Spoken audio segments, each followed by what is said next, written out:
So yeah, so it has an important relationship to two of the points. So let's use this perpendicular bisector as an example. What is the relationship it has to two of the points in our triangle? Well, you know it's always the same distance away from those 2 points? Yeah, from these two. And then you know also that this line is always the same distance. Oh, how do you let your brother explain that? Well, You can remember. since you know like that this point here is splits the line in half. Uh-huh. So that means when you So draw pick a random point on that perpendicular bisector. There. so Okay. like here, if you let's see, that means you know you can just kind of like extend that line up to like form another triangle, and you know that will be isosceles. Okay. Which will be isosceles? Which triangle? So this triangle here and that. Okay. How do you know that these two lengths are the same? Let's see, so so you have. Let's see. So you have to prove that these two triangles are similar. So you already have a side, and then you have an angle here, and then these share the same side, so it's side angle side similarity Yeah, actually even more than similarity.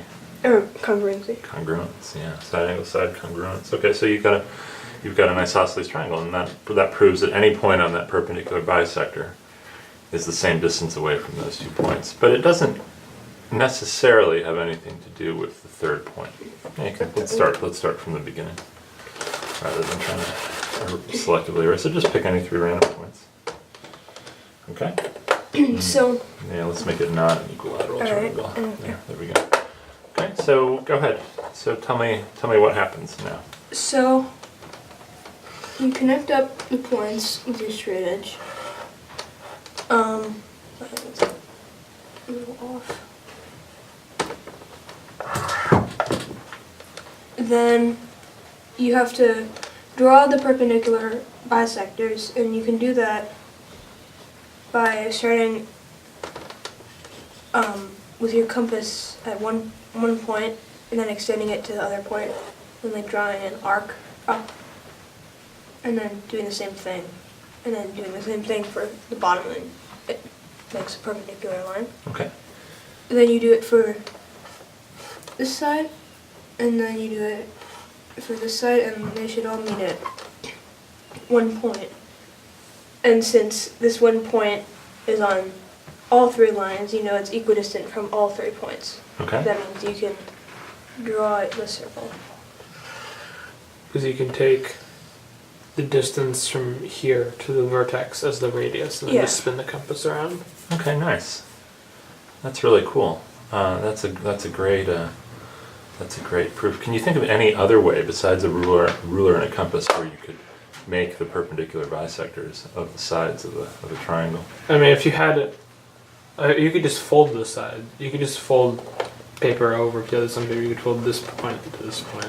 Yeah, that's right. It decreases your perpendicular Right, it's our bisector. folding patty paper idea. So off camera, why don't one of you do, you're going to need a compass to draw the circle.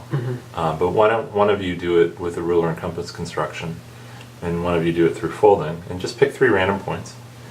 And then we'll come back and talk about them. But the one last thing I wanted to talk about in this video, is there any situation where the 3 points might not form a circle? Or you might not be able to draw a circle around Maybe them? if they're all on like the same line. Okay, what happens in that situation? Let's draw that over here. So you have something like this. So in your triangle is a line. Okay, and is there a circle here? Well, none that goes through all 3 of these points. Yeah, because if you wanted to like draw it, you'd have to have this point be the midpoint, and then you could draw it around it. But unless Yeah, but I want that circle to contain all 3 points. yeah, so you can't do it. Can't do it. Okay, why not? Well, because circles there's no 2 points that are in on a line on the circle. It's a curve. Like you can't find 2 points that are right next to each other on the same height on a circle. Okay. Yeah.